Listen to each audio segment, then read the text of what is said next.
Les amis, moi je vous propose, ça fait 1h51 que nous sommes en live, de commencer l'audience du jour. Très honnêtement, j'ai trouvé ça hyper intéressant d'écouter le témoignage de l'ex-compagne Jennifer. Et la vidéo montée va commencer à partir de là. Donc pour ceux qui vont me regarder sur YouTube, si vous ne l'avez pas vu, allez voir le replay. Donc c'est tout le début de la vidéo, c'est les 2 premières heures, on va dire la première heure, mais non, ça fait 2 heures qu'on est sur le sujet. Mais très intéressant, beaucoup de détails, et beaucoup de détails entre guillemets sur la personnalité de Cédric, qu'on sait maintenant qu'il a une personnalité très très narcissique et manipulateur, si je puis me permettre. Allons-y, allez, let's go. Aujourd'hui, on va lire un thread de Juliette Compion, qui est à Albi pour la 6e journée d'audience, les amis, 2e semaine de procès. Mardi 30 septembre, grand soleil à Albi pour la 6e journée d'audience au procès de Cédric Jubilard. Le public est toujours nombreux. On entend aujourd'hui une experte et la famille de Delphine Jubilard. En salle de retransmission, les 93 places réservées au public sont toutes occupées. Putain, c'est grand, 93 places. L'audience est ouverte. On entend maintenant Christélie Bonine, experte en empreinte digitale. Elle expose avec beaucoup de clarté et de pédagogie le fonctionnement des traces ADN. L'ADN, c'est une molécule chimique très fragile. C'est lui qui porte notre patrimoine génétique, donc l'ensemble de nos caractéristiques héréditaires, déclare-t-elle en préambule. En laboratoire, on ne séquence pas l'ADN, dans sa totalité. Nous ciblons des régions bien précises de cette molécule qui varient d'un individu à l'autre. Ces variations, les allèles, vont permettre d'établir un profil génétique, poursuit-elle. L'experte énumère les nombreux scellés qu'elle a eu à analyser et cite notamment la fameuse couette blanche, découverte lavée dans le tambour du lave-linge, ainsi que la housse de couette. Ok, donc en fait, il y a eu la couette plus une housse de couette. Les deux. Elle évoque aussi 7 prélèvements effectués dans la voiture ainsi que 2 sur les lunettes de Delphine Jubilard retrouvées cassées dans la maison.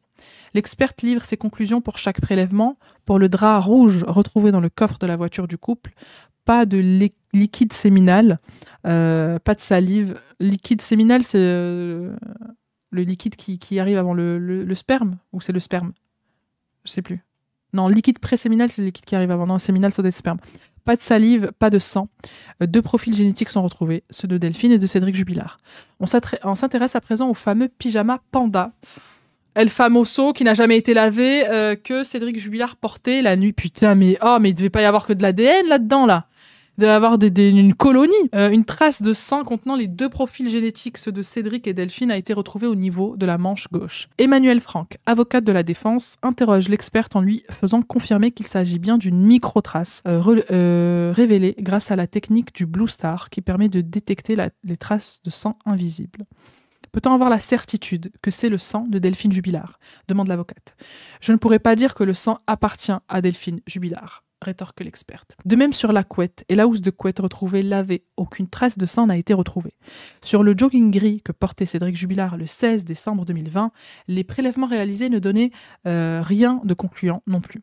Un test d'enzyme a été réalisé sur ce jogging, mais on ne peut pas en tirer des conclusions claires. Merci beaucoup Strola pour les 5 abonnements offerts à la communauté.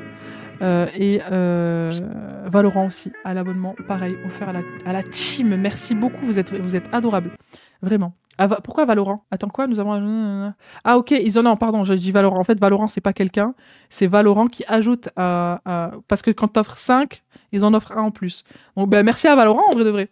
Merci, GG à eux. Je reviens bientôt à jouer à Valo.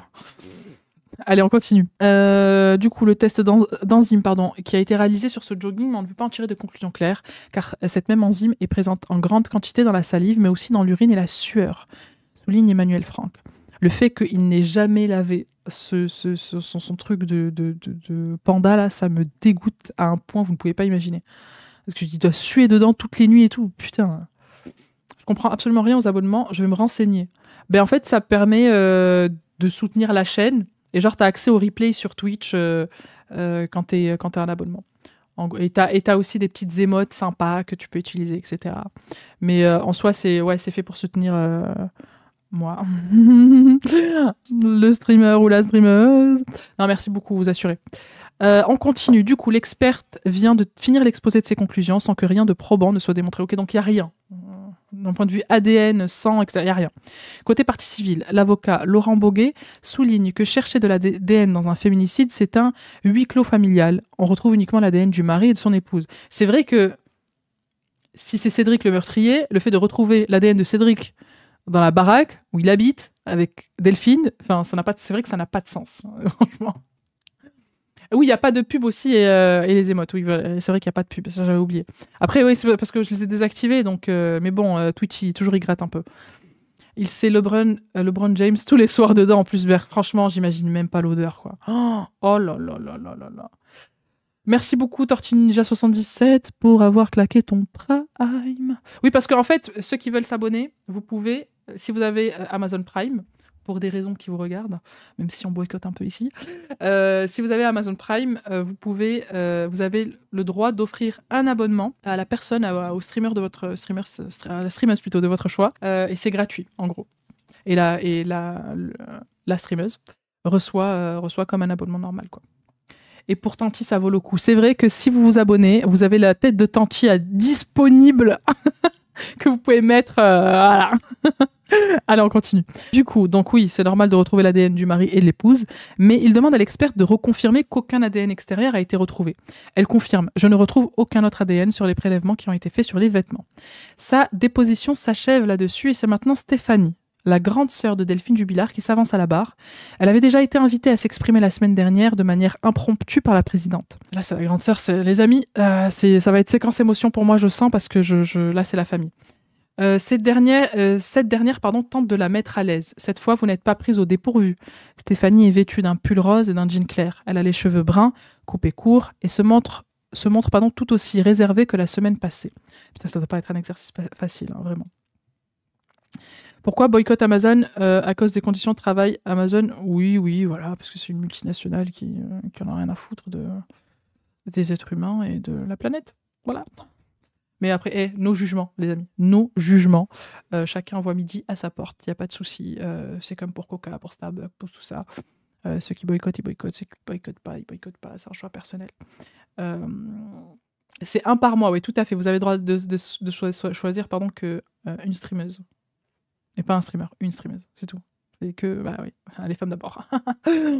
Twitch appartient à Amazon, oui, je sais. C'est pour ça, je dis, voilà. Je suis très mal placée, mais je sais qu'il y a certains d'entre vous boycottent Amazon. Donc c'est pour ça que je le souligne. On reprend, c'est parti pour les larmes de fou. Elle a vu sa sœur pour la dernière fois en août 2020. Ah ouais, d'accord, donc presque 6 mois avant qu'elle ait disparu. Au parc des loisirs, Cap Découverte, situé à 15 minutes d'Albi, je l'ai trouvée amaigrie dans un premier temps, se souvient-elle. Elle s'occupait de ses enfants et Cédric était assez distant ce jour-là. Il n'était pas content d'être avec nous. Il pouvait pester à la moindre chose qu'on faisait, se souvient-elle. Putain, mais quel boulet. Stéphanie se remémore un épisode de violence de Cédric Jubilard vis-à-vis de son fils. Louis avait 5 ans. Il était petit, il jouait et il s'est mis à courir. Cédric était sur un tabouret et lui a donné un coup de pied assez violent, relate-t-elle à la barre. Delphine avait dit « Arrête » et il lui a répondu de ne pas s'en mêler et qu'il fallait l'élever à la dure, ajoute-t-elle. Qu'est-ce qu'on a dit sur l'éducation? Qu'est-ce qu'on a dit? Non, c'est pas la cousine, c'est la grande sœur. Ils étaient en vacances. Et il a mis un coup de pied violent à Louis, son fils, de 5 ans.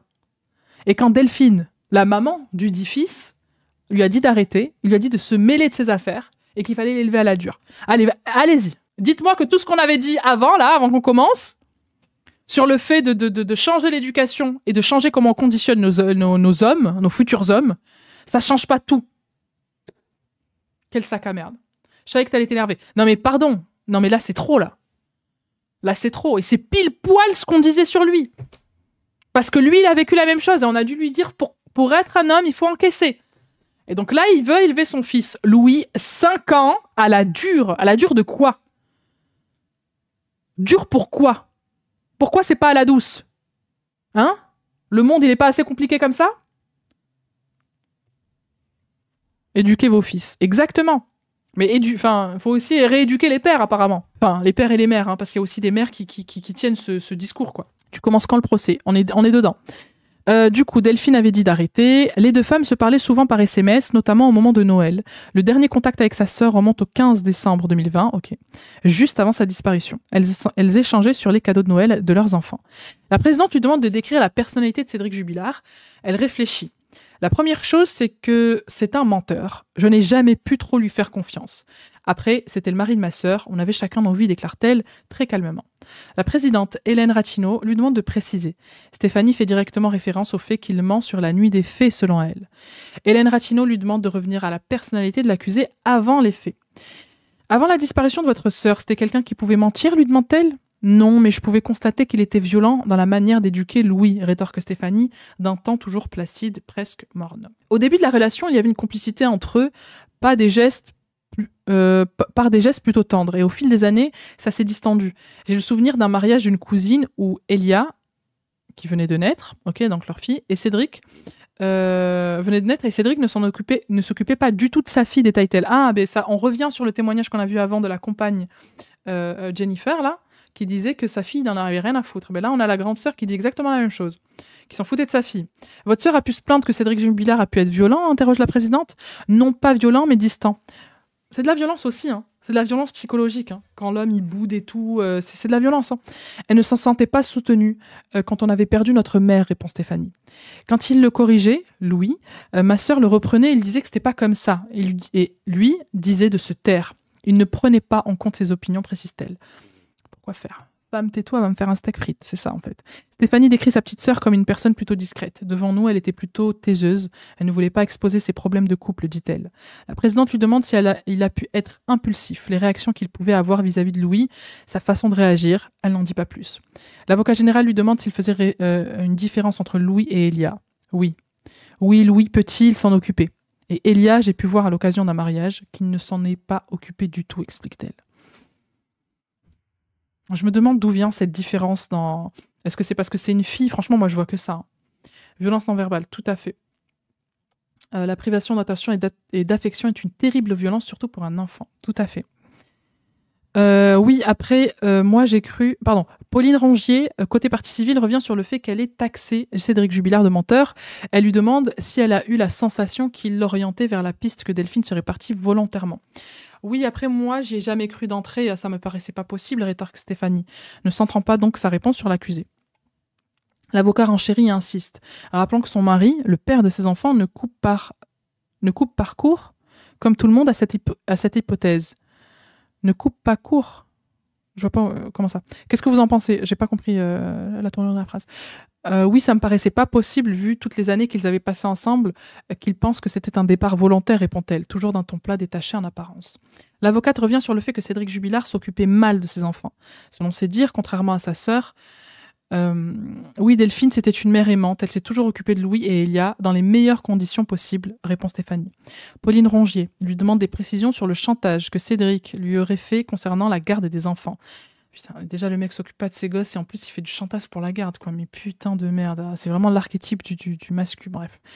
Si quelqu'un de la famille parlait, il disait que ça me pénalisait moi et mon frère Sébastien, explique-t-elle.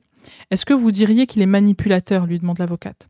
Ben, il l'est peut-être, oui, pour arriver à manipuler les gens, à aller dans son sens, rétorque Stéphanie. Côté partie civile, Mourad Batik l'interroge sur l'appel qu'elle a reçu le 16 décembre 2020 au matin de Cédric Jubilard. Stéphanie n'avait pas son numéro et ne le reconnaît pas d'emblée. Je comprends pas, il n'a même pas signalé la disparition de ma sœur. La conversation qu'on a eue, ce n'était pas du tout par rapport à ça, se souvient-elle ? Quoi ? Attendez, c'est hyper bizarre. Sa femme a disparu dans la nuit. Il la cherche, il l'appelle, jusqu'à que le téléphone de Delphine se coupe. Là, il appelle les gendarmes parce qu'il est inquiet. Ils ouvrent une enquête pour disparition inquiétante dans la foulée. Il appelle sa sœur le lendemain et il lui parle pas de ça.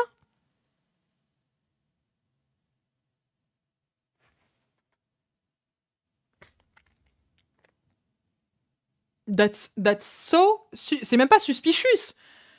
Ça n'a pas de sens, ce n'est pas logique. Il insiste, lui demande de développer. Ce n'était pas cohérent, exactement. Ça faisait quelques heures qu'elle avait disparu et m'appelait d'une voix normale. Si ça m'arrivait à moi, je pourrais pas garder mon calme. Mais surtout que c'est sa grande sœur. Moi, tu m'appelles le lendemain de la disparition de ma sœur et tu me dis pas qu'elle a disparu ? Mais je te vois pas juste en coupable. Et foutez-le au trou. Il a peut-être du mal à communiquer. Non mais, excusez-moi, il y a communiqué et il y a ta petite sœur, frérot, qui a disparu. Je t'appelle pour te le dire. Non, c'est trop bizarre. Je vous jure, c'est même pas bizarre. C'est en fait, comme elle dit, c'est pas cohérent, ça n'a pas de sens. Oui, vous seriez inquiété et soufflé. Et là, rien, reprend-il. Non, pas le matin à 8h. Se rappelle-t-elle quoi? Ok, il ne vous en... Quoi? Il ne vous en parle pas, Louis, de son père, lui demande Malika Shmani, l'avocate des enfants. Très peu. Est-ce ils vous ont demandé de voir papa en détention? Oui. Louis l'a exprimé au printemps, mais à l'été, ça a changé. Il est en colère vis-à-vis de son père. Je comprends pas Cédric Jubilard, je vous jure. Tu vois que ton fils, déjà, il voulait te voir au printemps, et à l'été, il veut plus. Il est en colère contre... Je sais pas, parle-lui, je comprends pas. L'avocate demande à Stéphanie si elle a pu tenir des propos négatifs devant Louis sur son père et sur le fait qu'il soit en détention. Non, on n'est pas dans ce discours, assure l'intéressé. Emmanuel Franck, l'avocate de Cédric Jubilard, tient à apporter une explication sur le chantage reproché à son client. Il vous aura dit que vous pouviez prendre les enfants à condition de vous taire dans la presse, résume-t-elle. Ah oui, c'est ça le chantage. Est-ce que les enfants ne sont pas un peu différents?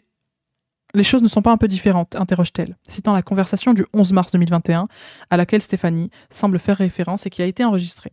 Elle cite les propos de Cédric Jubilard qui a effectivement appelé Stéphanie, mais pour se plaindre du fait que Lolita, une cousine de Delphine Jubilard, l'ait beaucoup critiquée sur les réseaux sociaux.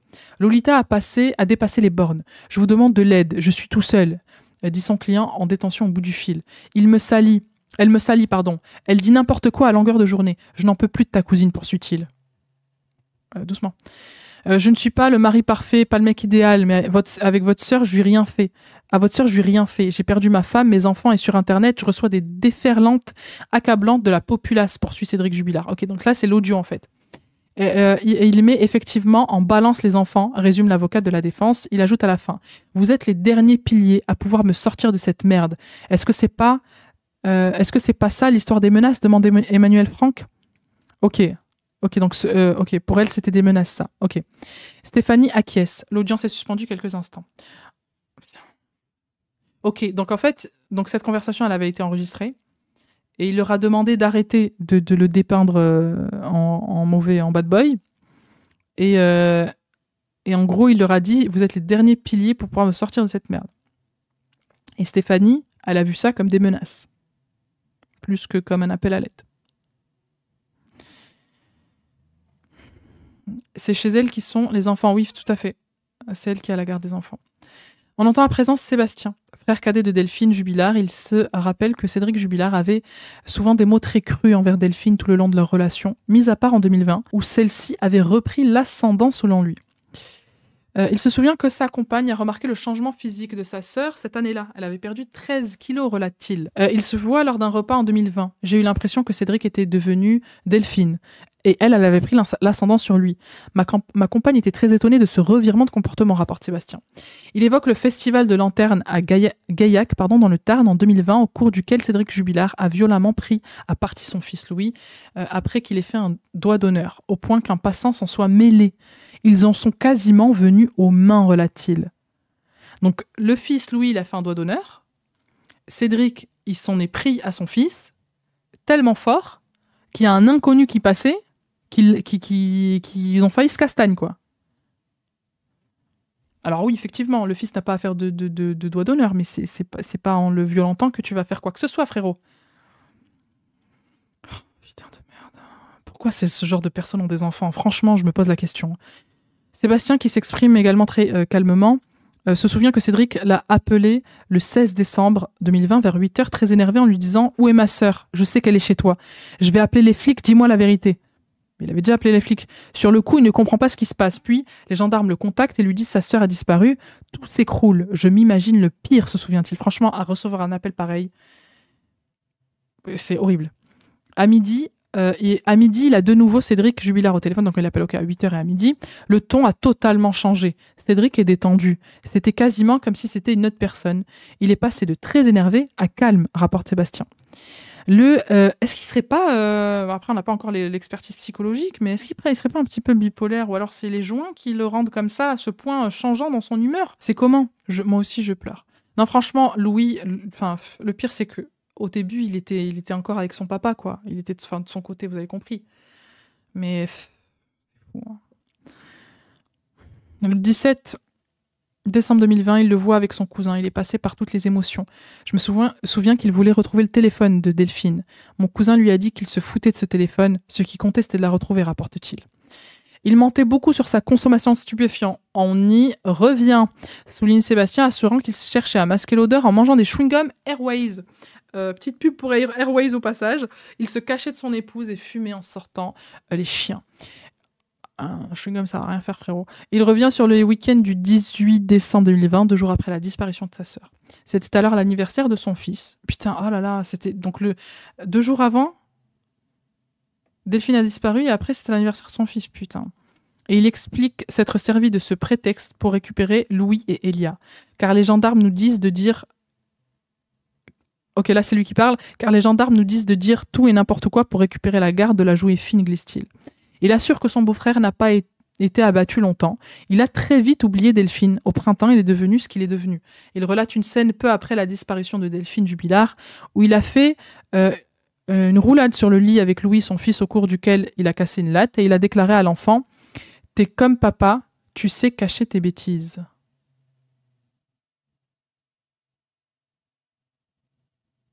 Je me demande s'il n'y a pas un souci psy derrière. Bah, très probablement. Le fait qu'il ait commencé à fumer très tôt a bousillé son cerveau. Bah, très probablement. Donc Louis, il a fait une roulade sur son lit. Il a cassé une latte. Et son père, il dit « T'es comme ton papa, tu sais cacher tes bêtises ». Suspicious à mort. L'avocat des parties civiles, Laurent de Conne, fait rappeler à Sébastien que sa sœur gérait toutes les finances de la famille. Oui, elle avait dû prendre un deuxième crédit pour rallonger le premier de la maison, souligne-t-il. Elle se sacrifiait. Ce n'était donc pas lui la victime dans ce système. Il n'était pas encore crucifié. Ça va venir après, commente ironiquement Laurent de Conne en référence aux propos de la défense. Emmanuel Franck revient sur la phrase de Sébastien mentionnant le conseil des gendarmes le 18 décembre 2020 de se servir de tout et n'importe quoi pour récupérer la garde des enfants du couple Jubilard. Ce n'est pas moi qui ai eu cette discussion, d'après ce que j'ai compris. C'est ce qu'ils ont dit à ma compagne, de la jouer fine pour récupérer les enfants, précise-t-il. Ok, donc 3 jours après la disparition, comment vous l'interprétez à ce moment-là, lui demande l'avocate de la défense. Que peut-être qu'il fait partie de la liste des suspects dans cette affaire, répond Sébastien. Oui, enfin, c'est assez curieux, estime-t-elle. C'est maintenant... Ah, pardon, excusez-moi, je reviens juste. Dans les propos, dans la phrase, la citation... en gros, par rapport à l'anniversaire, en fait, les gendarmes ont demandé à Sébastien et sa femme, et sa sœur, de dire tout et n'importe quoi, histoire de récupérer la garde des enfants. Je crois que c'était Cédric qui disait ça. Ok. Ah oui, ok, je comprends mieux. Donc, d'après ce que j'ai compris, ok. Non, c'est sa compagne, pardon, pas sa sœur. Pour récupérer les enfants, précise-t-il. Ok, donc 3 jours après la disparition, comment vous l'interprétez à ce moment-là? Donc que peut-être Cédric fait partie de la liste des suspects dans cette affaire, répond Sébastien. Oui, enfin, c'est assez curieux, estime-t-elle. C'est maintenant Mathieu qui s'avance à la barre, le plus jeune de la fratrie Sauguel, comme son frère, mais surtout sa sœur à la barre avant lui. Il se montre réservé et affirme d'emblée ne pas avoir énormément de choses à dire, car il n'a pas été en contact avec Cédric Jubilard depuis 2020. Il a vu sa sœur pour la dernière fois, également en août 2020. Elle m'explique qu'elle a des difficultés financières et va peut-être devoir faire un rachat de crédit. Je l'aperçois amaigrie et je lui fais la remarque, relate-t-il. La présidente lui remémore ses propos lors de ses dépositions. Oui, à l'époque, j'ai dit Cédric, c'est plutôt le feu et Delphine, c'est plutôt l'eau, se souvient Mathieu. Vous avez dit que c'était quelqu'un qui pouvait perdre son sang-froid. Qu'est-ce qui vous permet de parler d'impulsivité, de perte de sang-froid? Vous avez en mémoire des épisodes, des incidents, lui demande la présidente. Durant les années où ils étaient ensemble, il passait parfois du temps avec nous pour jouer à des jeux de société. Cédric invectivé réagissait avec impulsion, raconte Mathieu, et également référence aux violences qu'il a eues sur son fils lors du festival à Gaillac. Sur le groupe WhatsApp de famille, elle prenait le lead, elle était plutôt rigolote. Ses enfants, c'était sa raison de vivre, insiste Mathieu, estimant qu'il aurait été impensable qu'elle parte seule sans eux. Alexandre Martin, avocat de Cédric Jubilard, rappelle que Mathieu a dit que son client n'était pas non plus comme si c'était un animal à taper sur Louis. Il rappelle que Mathieu a dit que Cédric déclarait être fier de son fils. Mais évidemment. Et évidemment que même pour Cédric, ce qu'il faisait à son fils, ce qu'il faisait subir, c'était pour l'endurcir et faire de lui un homme. Mais ça, faut que ça change. L'audience est suspendue jusqu'à 14 h. L'audience reprend. La présidente invite Cédric Jubilard à s'exprimer sur ce qui a été dit ce matin par les proches de son épouse. Préparez-vous. Ok. Il se lève dans son box, vêtu d'un pull noir. Il parle en s'appuyant sur le rebord devant lui. L'accusé de 38 ans affirme qu'il avait très peu de rapport avec la famille Ossagel. Nos rencontres se limitaient à Noël, aux fêtes d'anniversaire, précise-t-il. Il s'exprime par des réponses courtes, trop courtes au goût de la présidente. On va essayer d'approfondir M. Jubilard et ne pas se limiter à des haussements d'épaules et des oui, non, lui dit-elle. Très bien, répond-il d'emblée. Il affirme ne pas se souvenir de l'épisode de l'altercation à la fête des lanternes à Gaillac, évoqué par la fratrie de son épouse. Il dit ne pas se souvenir avoir donné une claque à son fils et avoir ensuite eu un échange avec un passant choqué de son attitude. Donc ok, il ne se souvient de rien, les amis. On peut admettre que s'ils le disent, c'est que ça s'est passé, demande la présidente. Oui, s'ils le disent, oui, répond Cédric Jubilard. Et à l'égard, donc il remet même pas en question qu'il a eu probablement ce comportement-là, quoi. Il est même pas là en train de dire non, mais jamais de la vie j'aurais fait ça à mon fils. Bon. À l'égard de votre épouse, on a entendu le fait que vous avez pu avoir des mots crus à son encontre. Amnésie, si facile, grave. Pointe la présidente. Des mots crus, ça dépend. Mais c'est vrai que j'ai un langage pas très correct. Je dis salope, connasse, ce genre de choses, reconnaît-il. Tu dis ça devant les enfants? Devant sa famille? Devant ses frères et sœurs? Il est tellement énervant, il s'en bat les couilles, c'est fou. Non mais c'est dingue. C'est dingue. Il affirme que c'était toujours elle qui portait la culotte à la maison, qui décidait ce que l'on fait ou qu'on ne fait pas. Il assure ne pas avoir vu de changement de comportement de sa part en 2020. Contrairement à ce qu'affirment ses frères et sœurs, le rapport de force entre vous deux était toujours à votre désavantage, lui demande la présidente. Toujours oui, je la laissais décider ce qu'il y avait à faire ou pas, affirme-t-il. Comment vous le viviez, le fait qu'elle décide de tout, lui demande-t-elle. Moi, ça me gênait pas. Bah, tu m'étonnes. Je savais qu'elle était contente et que ça m'allait bien. Sur l'accusé, il parle assez vite, du tac au tac. Mourad Batik, côté partie civile, rapporte qu'il a dit aux enquêteurs qu'il pensait que son épouse avait pu partir au djihad ou avec les témoins de Jéhovah. On se rappelle de cette phase totalement inédite. Et il lui demande pourquoi il a dit ça.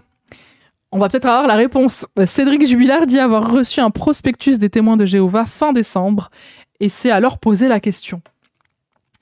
Pour expliquer le départ au djihad, il affirme avoir vu sa femme prier sur le canapé.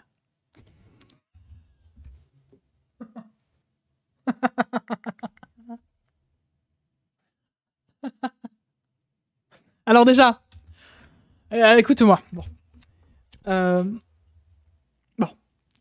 Pour faire le djihad. Effectivement, si ta femme d'un coup s'est mise à prier, why not? Pourquoi pas? Mais la prière des musulmans ne se fait pas sur le canapé. Elle se fait littéralement debout. À part si, effectivement, il y a un problème, je sais pas, tu peux pas marcher, etc. Tu peux même prier allongé dans certaines conditions. C'est-à-dire que, je sais pas, t'es à l'hôpital, tu peux même pas te lever. Tu peux prier avec tes yeux parce qu'il y a des prosternations à faire. Donc tu peux prosterner comme ça avec tes yeux, comme ça.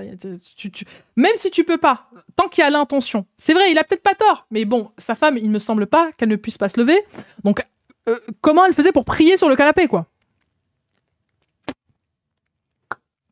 Je comprends pas. Enlevé par les extraterrestres.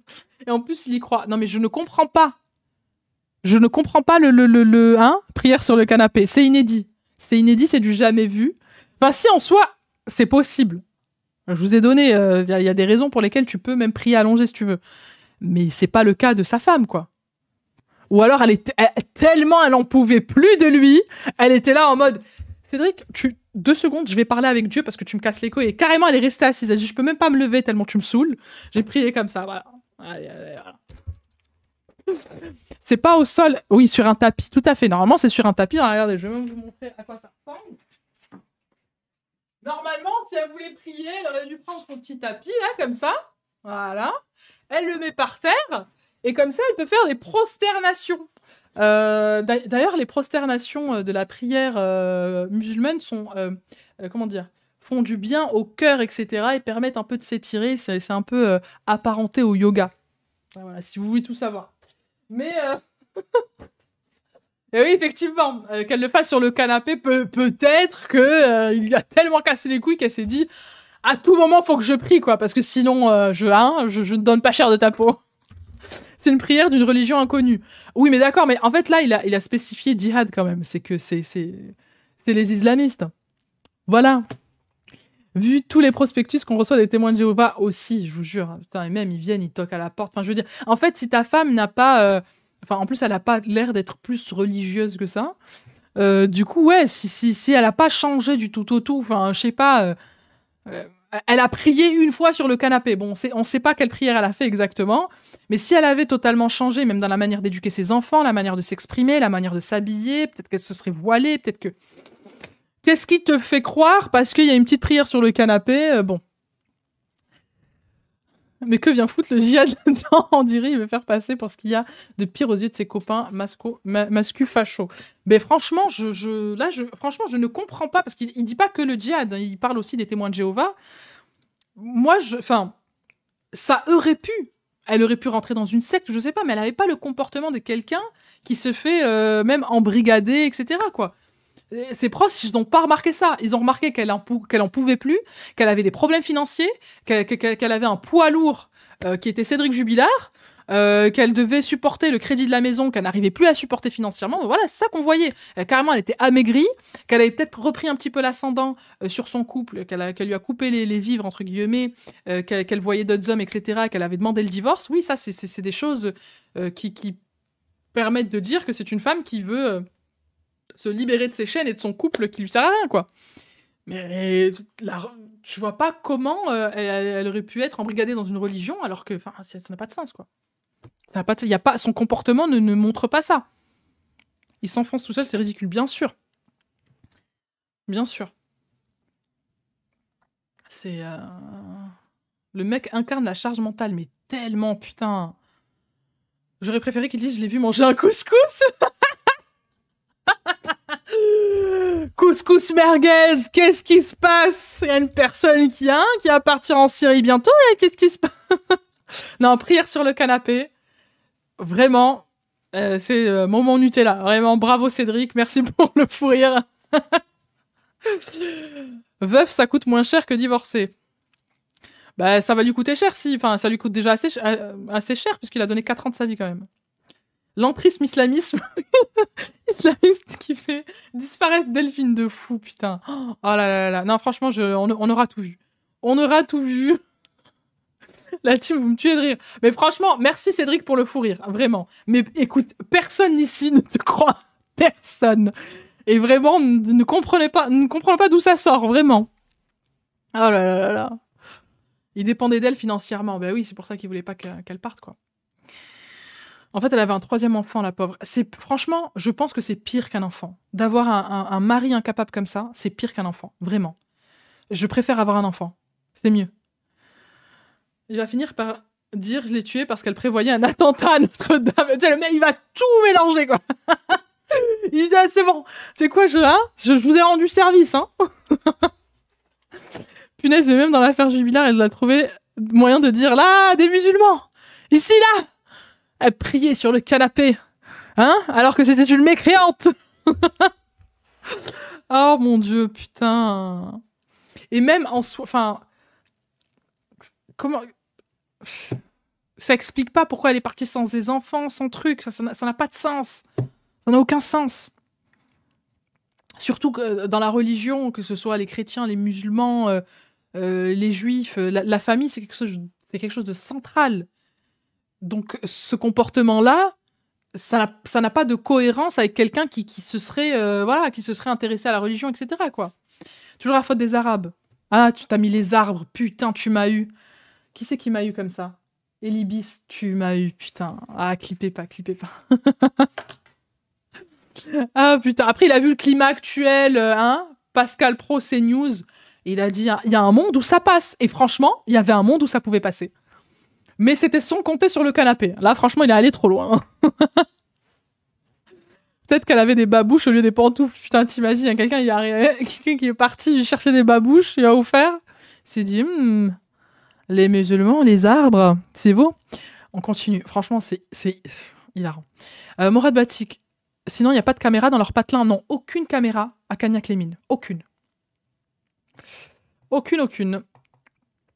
Morad Batik, côté partie civile, rappelle qu'il a dit donc aux enquêteurs que son épouse est peut-être partie. Voilà. Donc elle a peut-être prié. Il affirme avoir vu sa femme prier sur le canapé.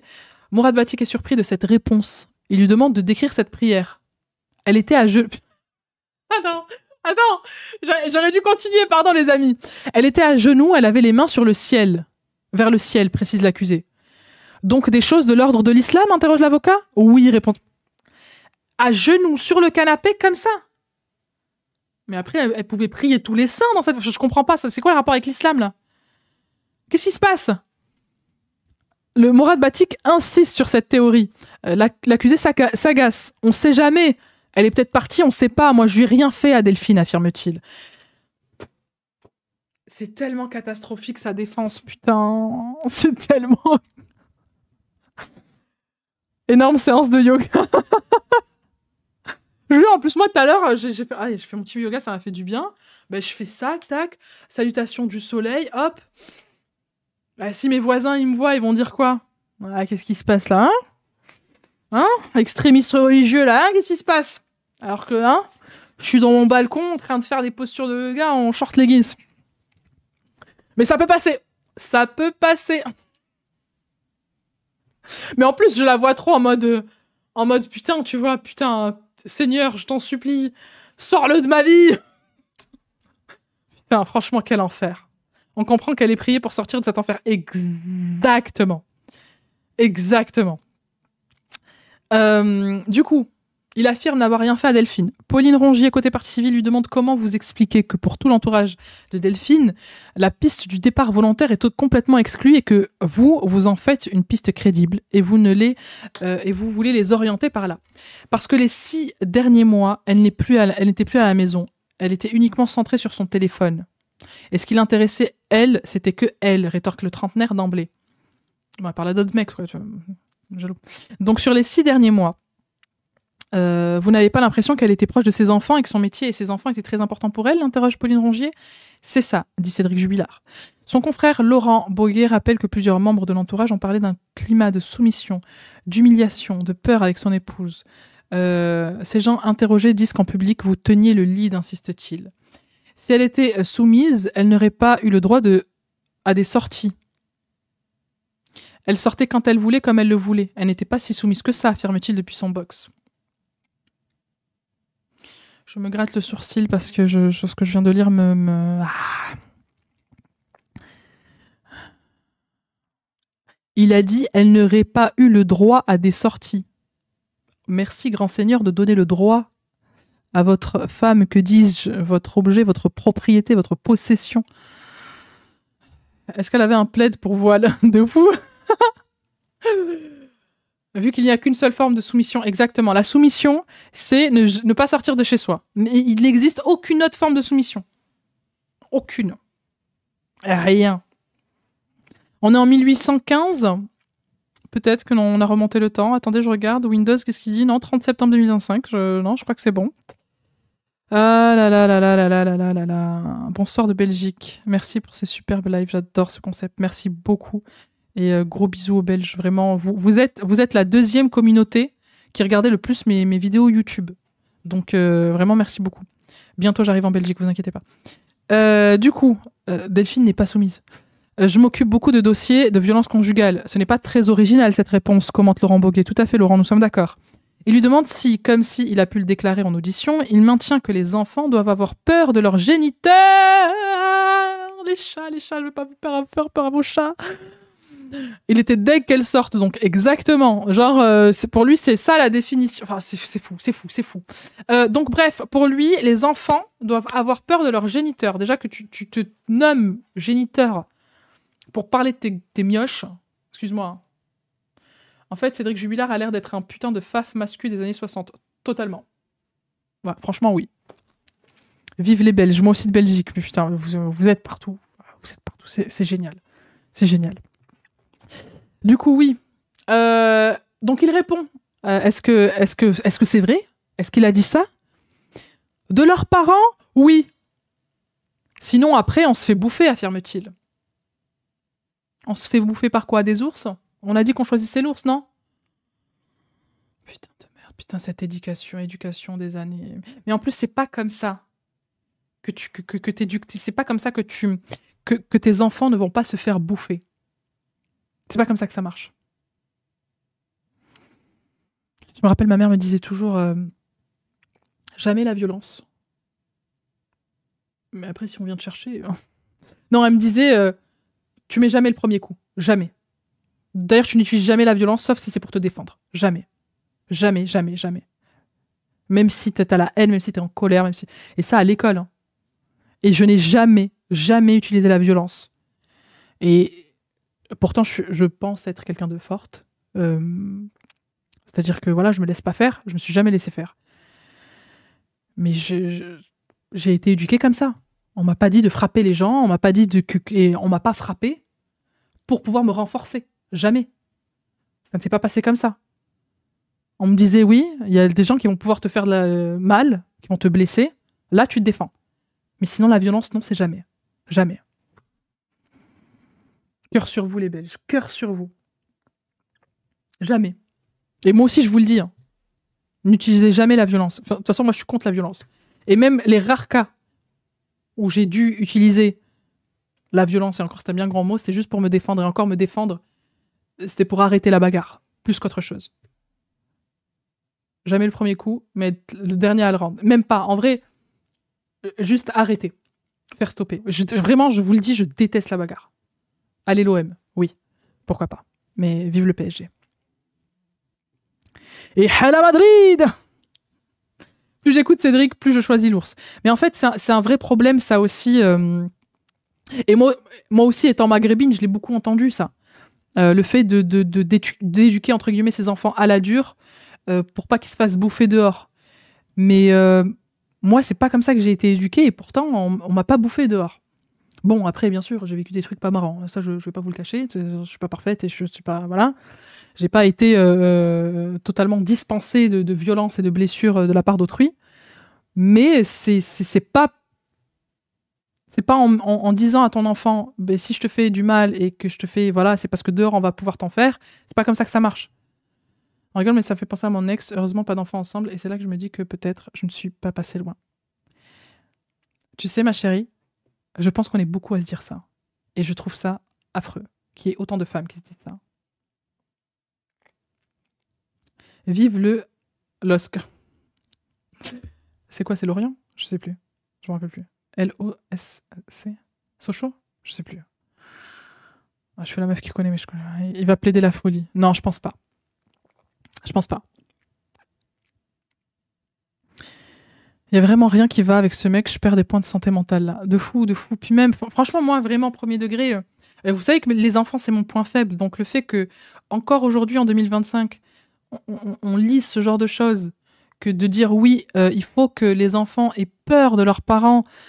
Moi, je veux pas que les enfants aient peur de leurs parents. Je veux pas qu'ils les craignent. Je veux qu'il y ait du respect. Ça, oui, on en a parlé la dernière fois des générations que aujourd'hui il y a peut-être un peu plus de manque de respect, ou je sais pas, peut-être que je deviens boumeuse et c'est pour ça que je dis ça. Mais je reste persuadée que la peur n'est pas un sentiment normal qu'un enfant doit ressentir. Après, bon, je dis pas que j'ai pas craint ma mère des fois, parce que voilà. Mais je craignais pas sa violence. Je craignais ses réactions face à toutes les merdes que j'ai fait quand j'étais ado. Mais après, ça, c'est un sentiment normal. Mais le fait de craindre, c'est-à-dire que vraiment, tu sais, t'es dans la crainte qui te fasse du mal, non. Non. La violence, ça rend pas plus fort, ça détruit. Et ça rend moins résilient. C'est totalement vrai. Et je pense que c'est parce que j'ai été éduquée comme ça qu'aujourd'hui, j'ai de la résilience et surtout... vous savez, moi, je suis quelqu'un... On m'a fait du mal, vraiment, je vais pas vous le cacher. Et je me suis jamais vengée.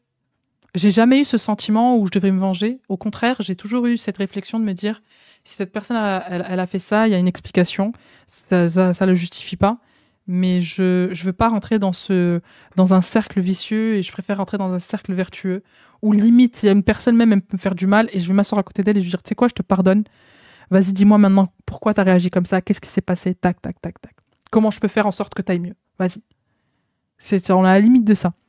Mais et je vous dis, vraiment, ça demande une force mentale de malade d'être comme ça. Parce que se venger et refaire du mal par la suite, c'est tellement plus simple. C'est la réponse la plus simple au monde. On te fait du mal, tu rends le mal par le mal. C'est super facile. Faut pas se venger, le karma s'en occupera. Mais moi, je pense même au-delà du karma, avant même d'arriver jusqu'au karma, à la base, la personne, si même elle est capable de faire du mal à quelqu'un, c'est que déjà, ça va pas dans sa vie. C'est que déjà, elle est mal en point. Parce que moi, quand j'ai pu faire du mal dans ma vie, quand j'ai pu blesser des gens, moi-même, j'étais pas bien. Donc c'est déjà en soi, ta vengeance, elle est déjà... Enfin, c'est même pas de la vengeance, c'est... La personne, elle est déjà mal pour en arriver là. Regardez comment vous vous sentez quand vous faites du bien autour de vous. Vous vous sentez... C'est des points, des miles en plus. Alors quand vous faites du mal, vous avez vu la culpabilité, le remords, ne serait-ce que le fait de se mettre dans un état de colère. Moi, ça m'arrivait beaucoup. Aujourd'hui, j'essaye de moins me mettre en colère. Mais quand je me mets dans... Rien que le fait de me mettre dans un état de colère, sans aucune violence, sans rien du tout, juste me mettre dans cet état, je suis pas bien, je ne veux pas. Voilà. Et contrôler ça, en tout cas essayer de le réguler, parce que la colère, c'est aussi un sentiment humain et normal. Enfin, normal. Oui, normal. C'est une émotion humaine, mais il faut savoir la réguler. La loi du talion. Ouais, mais moi, je suis pas trop loi du talion. Hein. Moi, je suis pas trop œil, dent pour dent. Et j'espère rester comme ça. Peut-être qu'un jour, je vais changer, je sais pas. Ne pas se venger, tu en sors plus fort, tout à fait. Parce que déjà, regarde, la personne, elle t'a fait du mal. Elle s'est fait du mal à elle-même en te faisant du mal. Toi, tu vas venir, tu vas te faire du mal, peut-être tu vas te créer des problèmes. Donc ça veut dire qu'elle t'aura fait doublement du mal. Donc elle a gagné en fait. Elle a gagné 2 fois parce qu'elle t'a déjà fait du mal et en plus de ça, toi, tu vas te faire du mal en lui faisant du mal. Après, c'est ma manière de réfléchir. Je sais que voilà. Je suis trop d'accord avec toi, je pense pareil. Mais c'est super. C'est super. Ben, on s'est bien trouvé. On s'est bien trouvé la team.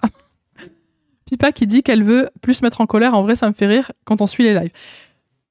Bon. Les amis, je ne suis pas parfaite. Mais par contre, oui, Mais après, la colère est un sentiment humain. Par exemple, le fait qu'on ressent de la colère, qu'on t'en entend, qu'un papa dit, ben oui, il faut frapper ses enfants pour qu'ils nous craignent et pour qu'ils soient bien éduqués, mais évidemment que ça nous met en colère. Mais est-ce que vous me voyez détruire mon micro, jeter les souris, voilà, aller dire, ah, j'allais à Albi, tu vois, je vais te choper le Cédric, là. Non. Je me mets en colère, je suis en colère, j'exprime ma colère, parce que c'est très très important de l'exprimer. Mais je ne la laisse pas me posséder. Voilà, c'est beau ça. Hein. Tu as des enfants? Non, j'ai pas d'enfants. Imaginez si j'avais des enfants. J'aurais pas du tout ce discours. Je dirais qu'il faut qu'ils me craignent. Craignez, maman! Non, franchement, si j'ai des enfants, mais laisse tomber. Je vais les rendre fous. Je serai pas leur maman, je serai tout. Je leur retourner le cerveau. Même eux, ils en pourront plus de moi. Il a des colères saines, tout à fait. Et c'est grâce aussi à certaines colères qu'on a pu avoir des droits, qu'on a pu faire avancer notre société, qu'on a eu droit à la révolution en 1789, grâce aux femmes. Mais oui. Pipa, je veux rentrer dans sa secte bouddhiste. Mais en plus, c'est même pas une secte, c'est juste, voilà, c'est... Après, c'est peut-être parce que c'est... Enfin, c'est ma personnalité. Part de loin, quand même. Après, en tant que victime, parfois, la colère est trop forte, et c'est totalement compréhensible. Ben, moi, je me rappelle, je sais plus c'était pour quel procès. Ah, je me rappelle plus. Mais je sais ce que je vous ai dit. Je me rappelle de ce que je vous raconte. Mais en fait, quand il y a des victimes, je sais plus c'était quel procès, mais il y avait des victimes qui témoignaient et vraiment, elles étaient trash, elles étaient en colère et tout. Et vraiment, je ne relevais pas. Parce que quand t'es victime comme ça, comme on dit, c'est des colères saines. Mais franchement, je le tiens pas... je préfère pas tenir rigueur, en fait. Quand une personne s'exprime dans de la colère ou c'est une situation où c'est une victime, je le comprends totalement. Vraiment totalement. Parce que je sais qu'on peut avoir des propos totalement hors sol et même des fois d'une violence horrible parce qu'on a été victime d'un mal. Je le conçois. Je le conçois. Le fait est que je l'encense pas, je dis pas qu'il faut être comme ça, mais des fois, il faut aussi être à l'écoute de certaines colères. Comme nos colères, des fois aussi, en live, elles sont justifiées, quoi. Genre, théoriquement, on est d'accord, mais quand tu te fais V, c'est une nouvelle violence que de leur dire de ne pas être en colère ou de ne pas vouloir se venger. Totalement. Je le comprends. À 100%. Je vous dis, quand tu es victime d'un mal, surtout ce genre de situation, mais même, c'est impossible de dire de ne pas être en colère. Ça n'existe pas. Ça n'a jamais de la vie. Par contre, de ne pas se venger, ouais, je le dirais. Je le dirais parce que tu peux te venger et même faire encore plus de mal que ce qu'on t'a fait. Hein. Mais ça va te faire du mal aussi. Et c'est pas ce que je souhaite. C'est pas ce que je souhaite à une victime de viol. À une victime tout court. Je souhaite pas qu'elle soit encore plus mal. Et peut-être même qu'elle se mette encore plus dans la merde, parce que des fois, même judiciairement, au niveau de la justice, tu peux te mettre dans un pétrin. Voilà. Mais évidemment que la colère, elle est normale. Tu vas pas être heureuse. C'est ultra légitime, tout à fait.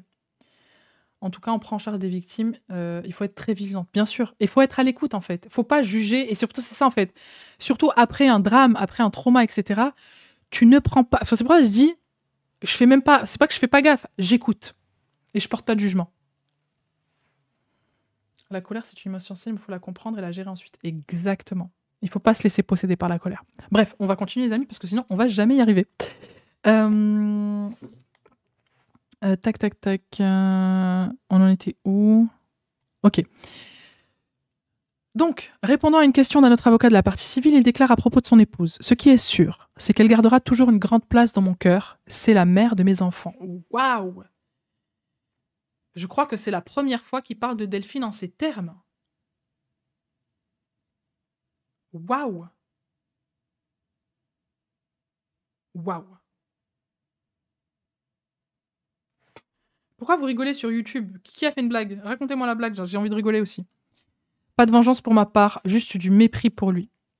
Et j'espère que tu as eu ta vengeance sur la vie, entre guillemets. Et que tu es encore une meilleure personne. Et c'est très bien de ne pas avoir cédé à la vengeance illégale.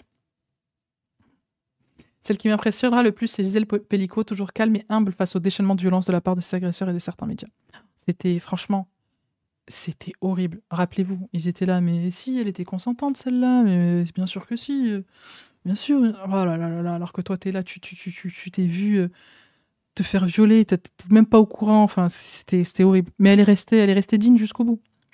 Elle est restée digne jusqu'au bout. Et c'est incroyable. Et vous avez vu comment ça force l'admiration? Parce qu'on sait que c'est dur. On sait que c'est dur. Et ça ne lui enlève pas son statut de victime, loin de là. Et le fait qu'elle soit en colère, enfin sa colère, elle est totalement 100% légitime. Vraiment. Et elle aurait pu leur cracher dessus. Hein. Je vous jure, elle aurait pu leur cracher dessus. Mais elle a même pas fait.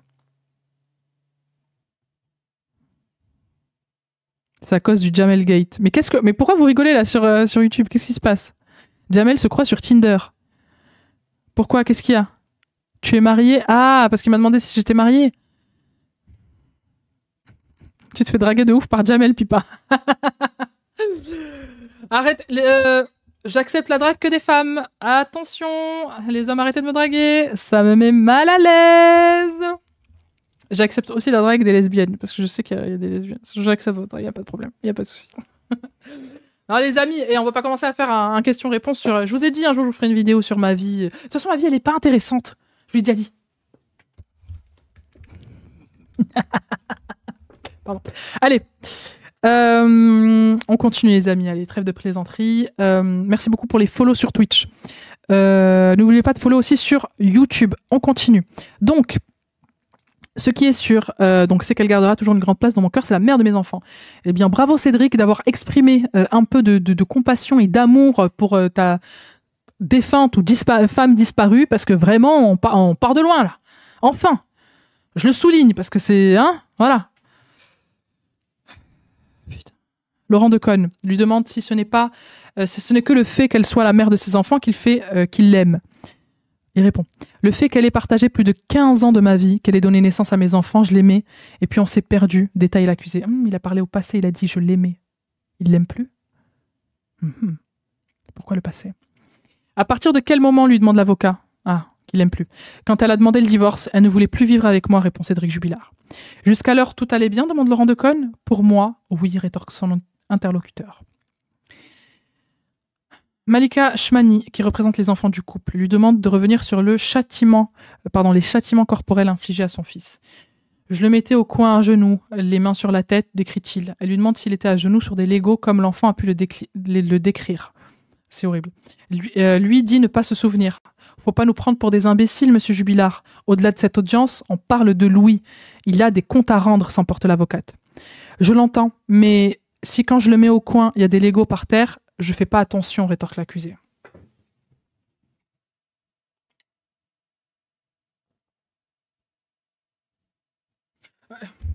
YouTube, vous êtes complètement dissipé, effectivement. Remettez-vous dans le thème. Vous me draguerez plus tard. Donc, ce monsieur, ce papa, nous dit que, oui, des fois, il le met au coin, mais il regarde pas ce qu'il y a par terre. Il fait pas attention. Et s'il y a des aiguilles par terre, enfin même juste des Legos, rien que les Legos, ça fait mal. Hein. Non, au bout d'un moment, il faut aller se faire foutre. Oui. C'est dur d'entendre tout ça. Je sais. C'est pour ça qu'on le fait ensemble. C'est un troll ambulant. C'est pas possible. Franchement, il était remonté dans mon estime. Vous savez, d'un iota. Il y a un petit iota d'estime qui est remonté quand il parlait de sa femme. Comme quoi il... voilà. Il a porté dans son cœur, c'est la mère de ses enfants. Putain, il a fait attention autant à un couteau, un ciseau. Mais non, mais c'est de l'abus. C'est de l'abus. Son audition impromptue est terminée. J'adore Juliette qui dit impromptu. C'est totalement impromptu. On entend à présent Elisabeth, la tante maternelle de Delphine Jubilard. Cette femme blonde, visiblement stressée, s'avance à la barre. Au décès en 2016 de ma sœur, donc la mère de Delphine, Delphine s'est approchée de nous. C'était quelqu'un de gentil qui aimait ses enfants, une bonne infirmière, bienveillante avec les malades, décrit-elle. J'ai fait plusieurs repas avec elle. Delphine, son mari et les enfants venaient à Noël pour le goûter parce que j'ai une grande famille et on s'envoyait beaucoup de messages, détaille-t-elle. Elle évoque un souvenir. La famille est venue en août 2020. Le petit Louis a foncé vers le camion de pompiers et comme il n'avait pas dit bonjour, Cédric est allé le chercher par les oreilles. Mais en fait, par l'oreille, pardon. C'est de la folie. Mais Louis, il était maltraité, mais tout le temps en fait. Et devant tout le monde. Devant des inconnus, devant le frère, devant la sœur, devant la tante maternelle. Mais qu'est-ce qui se passe? Ils ont tous une histoire à raconter, c'est fou. C'est de pire en pire, non mais c'est dingue. Ah, je vous jure, ça me... Là, je vais péter un câble, en fait. Je viens de dire que je n'étais jamais en colère, mais... Enfin non, je suis en colère, bien sûr, mais c'est des colères saines, comme on a dit. Pauvre enfant, personne n'a réagi. Mais en plus, franchement, ça se voyait que lui, tu pouvais pas trop réagir avec lui. Hein. Même Delphine, elle lui disait arrête de faire ça. Il était là, mêle-toi de ton cul. Non. Le pauvre, putain. Il l'a mis sur les genoux, les mains sur la tête, et il est resté 30 minutes comme ça.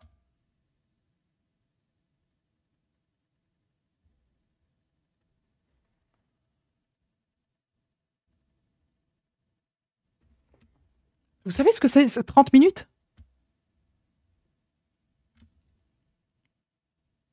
Personne réagit là, si elle réagit. J'ai dit, pourquoi tu fais ça? Ça te regarde pas, elle m'a dit, rapporte Elisabeth, très émue. Mais quoi? Ça met colère légitime sur YouTube. Non, mais s'il vous plaît. 30 minutes 30 minutes sur les genoux devant toute la famille à Noël. Pourquoi je dis Noël comme si c'était moins pire les autres jours? Mais c'est quand même, tu vois.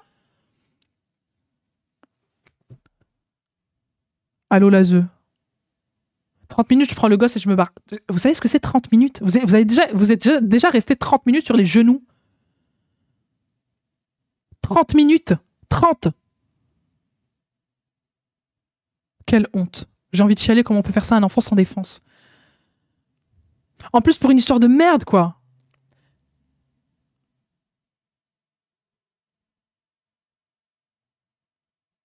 Le petit Louis a foncé vers le camion de pompiers et comme il n'avait pas dit bonjour, c'est pour ça en fait, c'est juste parce qu'il n'a pas dit bonjour au camion des pompiers.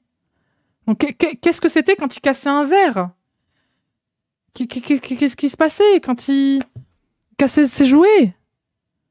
Ils n'ont rien fait. Elle lui a dit pourquoi tu fais. Bon, après, elle a rien fait effectivement. Elle a juste dit pourquoi tu fais ça, mais Il lui a répondu, ça te regarde pas. Mais évidemment que ça me regarde. Même si ça me regarde pas, ça me regarde. Le contexte, c'est qu'il a pas dit bonjour. Tout à fait. Il y a des enfants qui sont placés pour moins que ça, évidemment. Ouais, en fait, Nicole, le fait que ce soit Noël, ça rajoute du moche à cette histoire, quoi. Je sais pas, j'imagine tout le monde est content, c'est les cadeaux, c'est les retrouver avec la famille et tout, c'est les fêtes, tout le monde est content, tout le monde mange, tout le monde boit, voilà, quoi. Je reste 5 minutes, je me relève avec une entorse, ça m'est arrivé pour de vrai. Mais évidemment, ça fait mal, hein. De rester sur les genoux. Un enfant de 5 ans, exactement. Il a un profil contrôlant, il voulait juste dominer, peu importe la raison, les enfants sont des cibles faciles. Tout à fait. On continue. Franchement, les amis, je suis dégoûtée là. Vraiment, j'ai mal au cœur. Delphine a essayé de s'interposer et il n'a pas voulu. Elle a essayé de lui demander aussi, mais c'était lui qui commandait. Je crois qu'elle a dit « Arrête, tu le sors de là » et il n'a pas voulu, précise la tante. Chaque fois qu'il venait, Cédric allait dans le salon et jouait avec les enfants à des jeux pour les occuper. Et toujours, il fallait qu'il gagne. Bon, putain, mais oh là là, quel gamin. Les enfants disaient qu'il était dur. C'était lui qui devait gagner avec des petits de 8-10 ans, détaille-t-elle. Pas étonnée. Elle est venue manger chez les Jubilards en novembre 2020, c'était très tendu et Delphine, en partant, m'a dit que c'était très compliqué avec Cédric et qu'elle dormait sur le canapé. On n'a presque pas parlé et on est très vite parti, relate Elisabeth. Avant de partir, elle me faisait des câlins, se souvient-elle, très émue. Oh putain.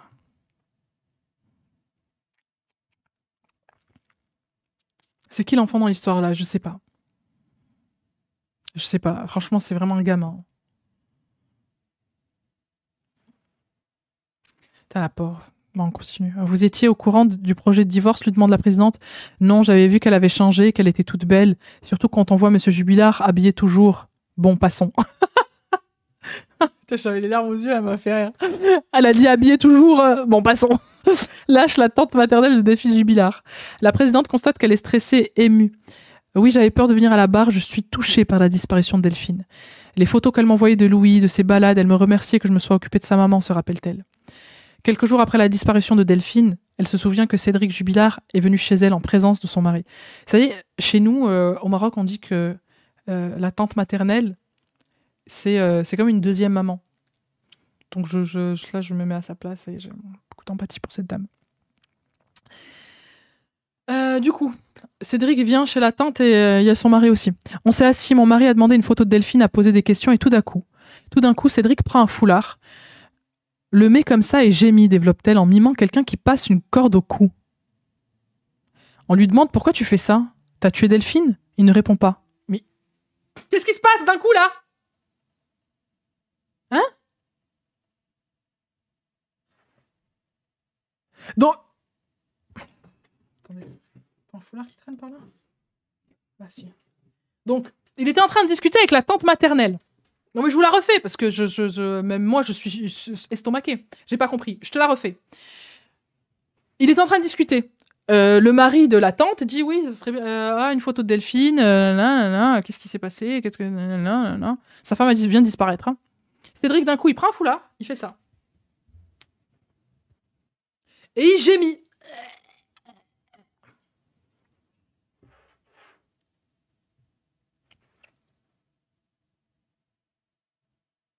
Attends, quoi?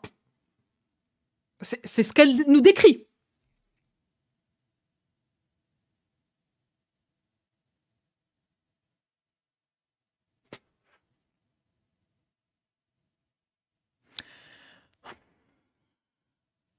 Et quand ils disent mais qu'est-ce que tu fais? Il répond pas.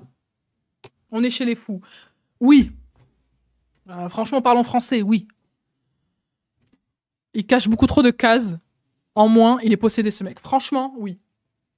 Là, franchement, je suis à 2 doigts d'appeler un exorciste. Hein. Qu'est-ce qui se passe? Et une chose qui revient toujours, l'étranglement. Mais comment tu peux faire ça? Mais comment? À quelle heure? Non, attendez, pardon, parce que là pardon, mais je suis désolée, on s'arrête un peu là, mais... En fait, là, je suis en train d'imaginer. Ma nièce, elle est mariée. Elle disparaît. Et son mari, le fils de chien, il est devant moi, alors qu'elle a disparu. Et que mon mari est en train de lui poser des questions. Et qu'il fait ça. Tout à l'heure, je vous ai dit la violence, je sais pas quoi. Mais là, la violence, là c'est la violence, là. Là, c'est la violence directe. C'est quoi ce manque de respect de fou? Est-ce que vous imaginez, mettez-vous à la place de la tante, là. Je l'enchaîne direct. Non mais franchement, c'est peut-être sa façon psychotique d'avouer son meurtre. Quoi, il a eu un éclair d'honnêteté, il a dit « Attendez, je vais leur mimer un peu. » Je lui saute dessus, je lui éclate la gueule. Franchement, oh, ils prennent le mauvais humeur pour toutes ces choses qu'il dit. Mais en fait, je comprends, et moi-même, je suis un peu comme ça, et je sais qu'il y en a beaucoup dans le chat qui est comme ça aussi, dans des situations un peu gênantes, dans des situations, voilà, l'humour, ça aide. Mais ça, c'est pas de l'humour, ça. C'est même pas de l'humour noir. C'est du n'importe quoi. C'est du n'importe quoi. Ou fait la blague dans 10 ans, à la limite. Elle vient de mourir. Enfin, elle vient de disparaître plutôt. Enfin, elle est probablement morte. On est d'accord, on a le droit d'être violent. C'est pas ce que j'ai dit, les amis. Reprenons nos esprits. Non, franchement, c'est abusé. Vous voyez, face à des personnes comme ça, là, mais tu te rends compte à quel point c'est même pas, c'est blessant. Tu te fous de ma gueule ou quoi? On parle de ma nièce. Ah, franchement, pour ma nièce, je sais pas ce que je suis capable de faire. Vraiment. Après, il est présumé innocent. Mais peut-être qu'il est innocent. Peut-être qu'il n'a pas fait disparaître Delphine. Peut-être qu'il ne l'a pas tuée. Mais putain de bordel de merde, tu fais pas ça. C'est quoi ce comportement de fils de chien? Peut-être qu'il est innocent. Et très honnêtement, s'il est innocent, on applaudit. Qu'il soit acquitté, qu'il sorte de prison. Il n'y aura pas un innocent en prison. Je serai la première à être contente. Hein. Mais ce comportement, c'est de la merde. On peut le souligner ou on peut pas le souligner? Moi, je m'en fous. Là, on parle pas de sa culpabilité, là. Là, on parle du fait qu'il ait blessé sa tante. Mais c'est même pas blessé sa tante, là. Tu te fous de sa gueule. C'est quoi ce foutage de gueule?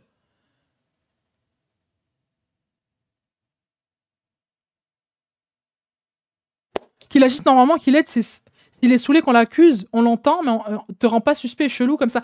C'est irrespectueux. En fait, c'est ça le truc. C'est que peut-être il y a un monde où il est innocent, peu importe. Qu'est-ce que tu fais? Et après, t'envoies des messages à ta belle-sœur pour dire vous êtes mes derniers piliers pour me sortir de cette merde. Frérot, tu creuses le trou de la merde.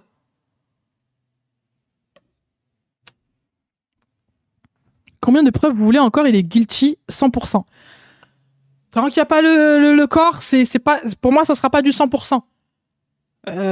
Mais moi, là, je parle même pas de sa culpabilité, si c'est lui ou pas, là. Je parle vraiment de l'action en elle-même, devant sa tante, de faire ça. C'est horrible. Franchement, c'est une personne horrible. Impossible, tu fais ça, c'était innocent.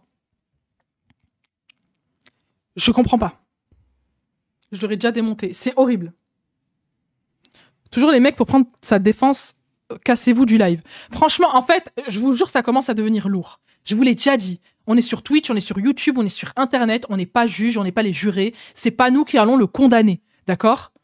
Et s'il est acquitté, ben il est acquitté.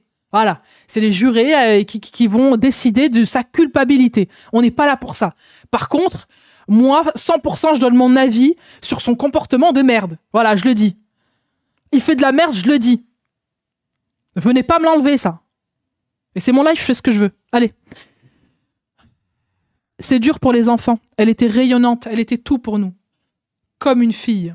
Je vous ai dit quoi? La tante maternelle, c'est comme une deuxième maman. Lâche-t-elle très émue à la barre. On entend à présent Didier, le mari d'Elisabeth. Lorsque je l'ai vue au mois d'août, toute resplendissante, je me suis douté qu'il y avait quelque chose. Je savais très bien qu'elle avait rencontré quelqu'un. Il n'y avait pas de doute, développe cet homme en costume grisonnant. Il avait dit avoir été mis au courant de leur séparation. J'ai le regret de ne pas l'avoir protégée plus que ça. Je m'en veux. Je me sens coupable qu'elle ne soit pas là avec nous, dit-il ému. Ah, il m'a ému là, le mari de la tante. Il affirme que les gendarmes lui ont demandé de garder des relations amicales avec Cédric Jubilard pendant l'enquête pour voir s'il allait parler ou pas. Il était suspecté. Hein. Ce que la défense relève et qu'elle déplore. On entend à présent la fille du couple, Christelle. Ok, la fille donc la cousine. Elle relate une scène ayant eu lieu à Noël en 2019. Ses 3 enfants de 5, 8 et 11 ans courent vers elle en pleurant. Maman, maman, Cédric vient de frapper Louis au visage, relate-t-elle. Franchement, cette journée d'audience est interminable. Je n'en peux plus. Je vous jure, j'en peux plus là. Depuis qu'il était avec Delphine, on la voyait moins. Moi, j'avais gardé contact avec elle, on échangeait les photos des enfants. Le dernier message, c'était le 4 décembre 2020. Je faisais un Secret Santa et elle souhaitait participer, détaille Christelle. J'essaye de mettre un peu de distance parce que vraiment là, je suis trop vénère. Elle explique avoir fréquenté un homme nocif et s'être reconnue dans Delphine. La manière dont tu lui parlais me reflétait moi, la femme que j'étais à ce moment-là, introvertie. En voyant ma cousine, j'avais l'impression de me voir moi, décrit-elle, émue. Ben oui, entre femmes, on se sait, on se reconnaît en plus. Je sentais Delphine en rentrant, elle n'avait pas son mot à dire. Il l'imposait beaucoup, précise-t-elle. Ben, contrairement à ce qu'a dit Cédric en disant que c'était elle qui décidait de tout. Hein. Et qu'elle n'était pas soumise, parce qu'elle sortait dehors. Elle évoque une forte gifle sur Louis quand il avait 2 ans.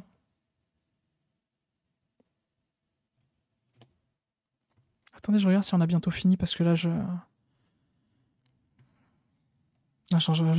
peux plus, je vous jure, je suis fatiguée. Ok. Bon, on n'est pas loin d'avoir fini. Il reste quand même un peu. Il reste de la piscine.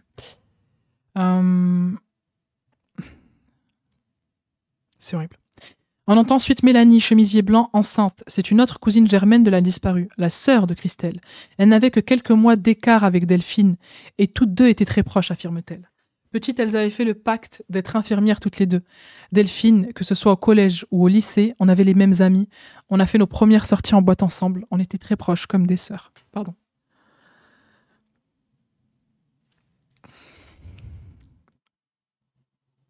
Pardon, je fais une pause.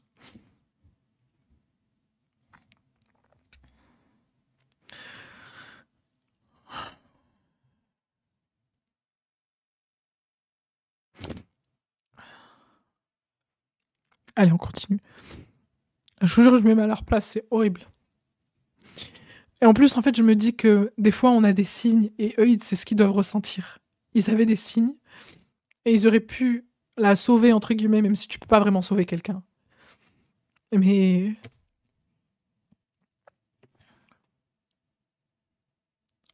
ils auraient pu insister, peut-être plus. Mais c'est pour ça que je vous dis, les filles, se mettre en couple, c'est un risque. Hein. Je vous jure, c'est un risque.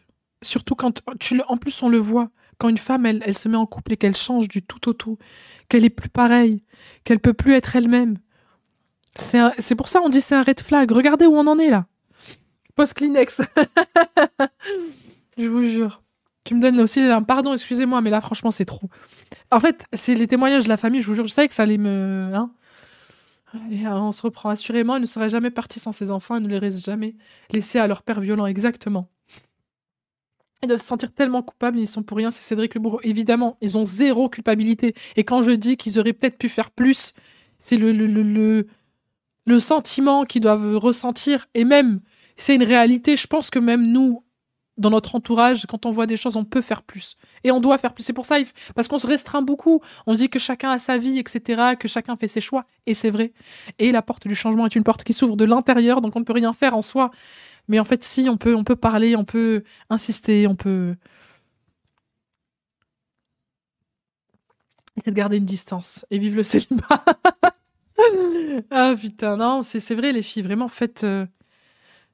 Et les hommes aussi, un peu, vite fait. Mais plus les filles. Les filles, faites attention avec qui vous vous mettez vraiment. Allez, c'est bon. Dans la mort, le plus dur, c'est pour ceux qui restent vivants, tout à fait. Et encore pire quand tu sais même pas si la personne est morte. Je n'ose même pas imaginer, vraiment. J'arrive pas à concevoir. Je me mets à leur place, je me dis, tu vois, par exemple, ma cousine disparaît et que je sais pas où elle est, que ça fait des années, que je sais même pas si elle est morte. Franchement, j'arrive même pas à savoir. Je sais pas. Je sais pas ce qu'ils ressentent. Mais pour sûr, ça doit être très difficile. Du coup, en août 2020, elle était venue au domicile du couple et affirme avoir assisté à une punition de Louis à genoux pendant 45 minutes. Distance. Distance, distance, distance. Papa, c'est bon, j'ai compris.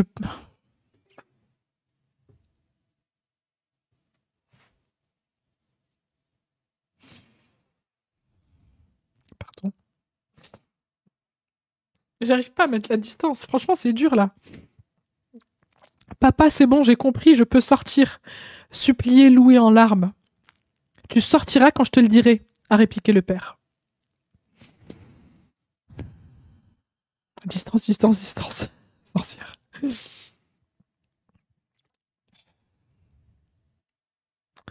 Lorsqu'elle discutait avec Delphine, Cédric serait venu les voir. Je tenais Elia dans les bras, donc leur fille, et elle m'a donné une tape sur le visage. Il a dit, regarde ce qu'elle fait, ton handicapé de fille. Relate Mélanie à la bas. Franchement, j'ai envie de crier là. Franchement, je suis à ça de crier, frère. De quoi tu parles? Qu'est-ce que tu dis? Qu'est-ce que tu racontes? La fille, elle a que quelques mois, tu la traites d'handicapée. Parce qu'elle a mis une tape à sa tata.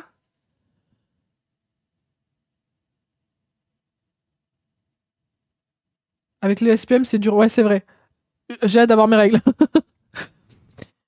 Ma chérie, tu me fais de la peine, je pleure avec toi. Franchement, comment se retenir de pas pleurer? Exactement. Franchement, c'est très très dur. Hein. C'est très très dur. Il projette le bras cassé. T'as raison, Souk. C'est exactement ça. C'est toi l'handicapé, frérot. De quoi tu parles? Oh là là là. Franchement, c'est horrible. Et puis, tu sais, tu dis ça devant toute la famille. Tu t'attends à quoi? C'est quoi ton but à part de mettre tout le monde mal à l'aise?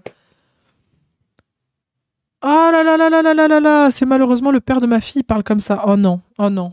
J'espère que c'est ton ex, parce que là, c'est pas possible. Hein. Allez hop, on en a trop entendu en tôle. Mais franchement, rien que pour ça. Hein. C'est un humain de merde, hein, vraiment. Hein. Dans la catégorie des humains, c'est vraiment un humain de merde, là. Hein. On continue. Delphine lui aurait confié que la petite avait été le bébé de la dernière chance. Les filles, ne faites jamais ça. Un bébé ne sauve pas une relation de couple. J'ai même tendance à dire qu'un bébé détruit une relation de couple. Parce que ça vient tout remettre en question. Tout. Toute la routine du couple, la charge d'un couple, tout le temps qu'on peut s'accorder dans le couple et individuellement au-delà du couple. Vraiment. Ne faites jamais ça. Jamais. Jamais, jamais, jamais, jamais, jamais, jamais. Je l'entends tellement de fois. Il y a tellement de bébés de la dernière chance, de bébés rafistolage, alors que ça n'a jamais rien rafistolé. Vraiment. Pardon. Allez, on continue. Une avocate côté partie civile, on a bientôt fini, lui demande d'expliquer comment Cédric Jubilard parlait à son épouse. Dès qu'elle a affirmé quelque chose, à chaque fois, il la contredisait. Putain, c'est ma phobie sur Terre. Le mansplaining. Il lui parlait mal, décrit-elle, comme à une mère, ajoute-t-elle, la voix tremblante. J'ai l'impression qu'on m'a arraché un morceau de moi. Je n'ai pas pu présenter ma fille à Delphine. Elle n'a pas pu être témoin de mon mariage. Ça aurait dû être elle, pleure Mélanie à la barre. Je viens d'apprendre que j'attendais une fille la semaine dernière. Ce ne sera pas son premier prénom, mais ce sera celui de Delphine, ajoute-t-elle. En fait, ils veulent quoi, en fait, là? Un bébé pansement, exactement. Je veux dire bébé pansement, je dis bébé rafistolage.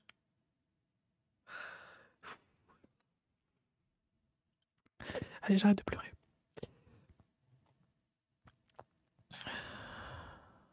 Élise, l'avant-dernière de la fratrie, cousine elle aussi de Delphine donc, s'avance à son tour. Elle raconte être venue d'Annecy pour aider aux recherches fin 2020. Elle dit avoir salué Cédric Jubilard en arrivant et qu'il lui a répondu « Le terrain est à moi ».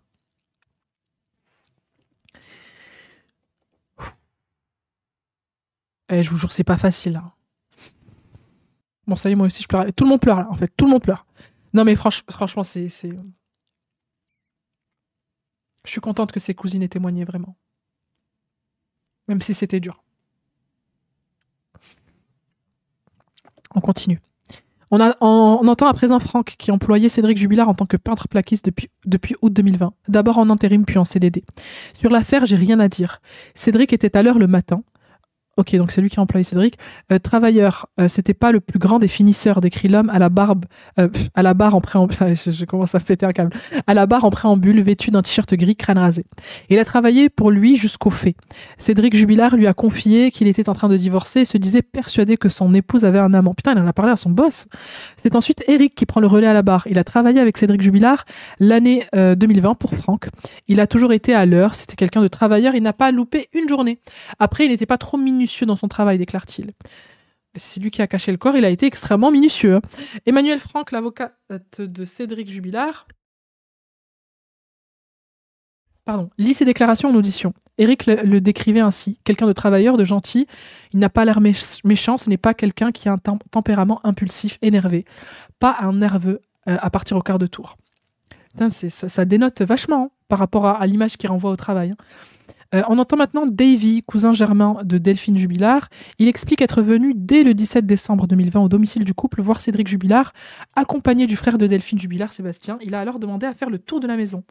On est venu se mettre au niveau du manche debout dans la cuisine et j'ai mis mon téléphone en dictaphone. Je ne sais pas pourquoi.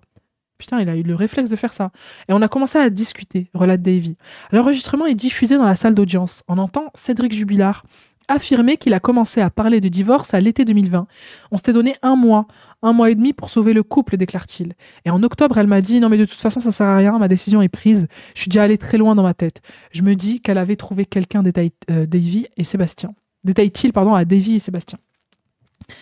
Il parle vite, raconte que les gendarmes sont venus passer la maison au crible. Je me suis vu dans un film, explique-t-il. D'après ce que j'ai pu comprendre, c'est fini. Il n'y a pas de trace de son téléphone, observe-t-il dans un flot de paroles. Donc là, c'est Cédric qui parle dans l'enregistrement. Il affirme à Sébastien que sa sœur l'a toujours fait passer en second plan. J'ai toujours été sur le second plan. Je suis toujours passé après elle. Frérot, tu passes après elle, c'est normal. Tu veux qu'elle te fasse passer avant elle? Red flag, ça aussi. C'est normal qu'elle passe avant. Elle-même. Waouh. À la maison, elle avançait pas. Elle n'a jamais fait la poussière. Moi, je subissais beaucoup. Oh, petite... Oh là là là là. Il subissait, faisait pas la poussière, madame. Oh là là. Ah, c'est pas possible. Oh, putain. Méchante, Delphine, méchante. Oh. Je subis tellement. Ça y est, être un homme et avoir une femme à la maison qui ne fait pas la poussière. C'est inhumain. C'est inhumain. Non, vraiment, c'est... Ah, sa femme vient de disparaître. Hein. La mère de ses enfants. Et il nous parle de la poussière.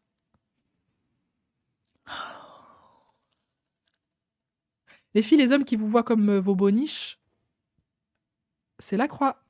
Regardez, vous pouvez mourir. Vous pouvez disparaître dans la nuit. Hein, dans la nuit sombre du Tarn. Hein, nuit glaciale.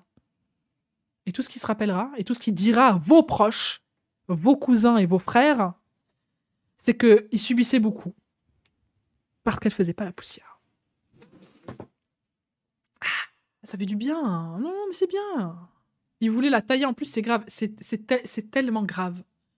C'est tellement grave, j'ai pas les mots. Grave, c'est pas assez. On voit le sens des priorités. Exactement. Il a même pas réussi à faire semblant. Pleure là, frérot. Pleure là. Non?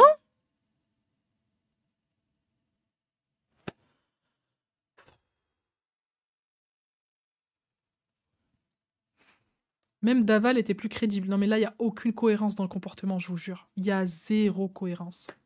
Je suis subjuguée. Je crois que ça va être ça le titre de la vidéo sur YouTube. Je suis subjuguée. Franchement, attendez, je vais aller chercher la définition de subjugué pour voir si c'est assez subjugué pour moi. Si c'est assez fort pour décrire ce que je ressens. Exercer sur quelqu'un un pouvoir puissant par une qualité, un comportement qui en impose. Et ben là, le comportement qui en impose, c'est le culot et l'incohérence. Vraiment, je suis subjuguée. C'est dingue. C'est une dinguerie. On continue. Moi, ça m'allait bien comme ça. Elle prenait les décisions, je la laissais faire, je faisais mon train-train, elle faisait son train-train, affirme-t-il, d'un ton très dégagé. J'étais au fond du trou, Davy. Tes messages, ça m'a fait du bien. Je vais essayer de chercher, je vais me remotiver, je suis dans le néant, dit Cédric Jubilard. On l'entend ensuite pleurer quelques instants. Alléluia.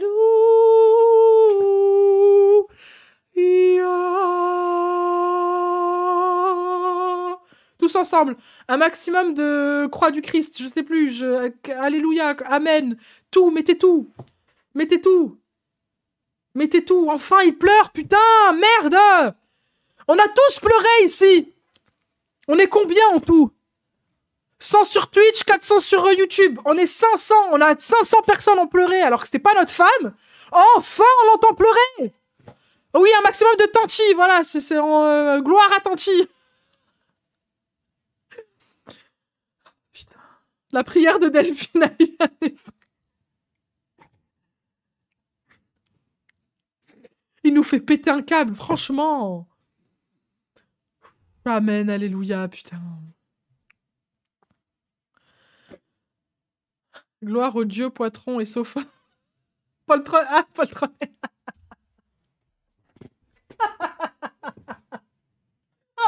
Pardon. Parce qu'elle priait sur le canapé.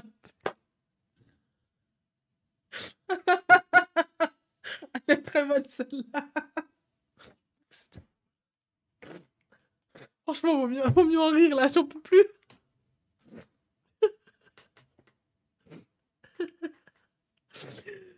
Oh putain de merde. Ah putain, en plus j'ai envie de faire pipi, je vais me pisser dessus là. Putain. Cédric a pleuré la disparition de sa femme. Nous sommes rassurés, il y a un peu d'humanité en lui.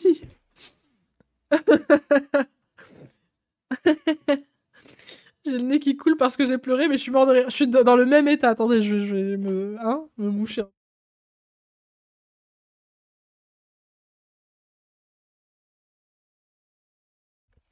C'est complètement dingue. C'est complètement dingue. Donc du coup, on l'entend pleurer. Davy revient à la barre.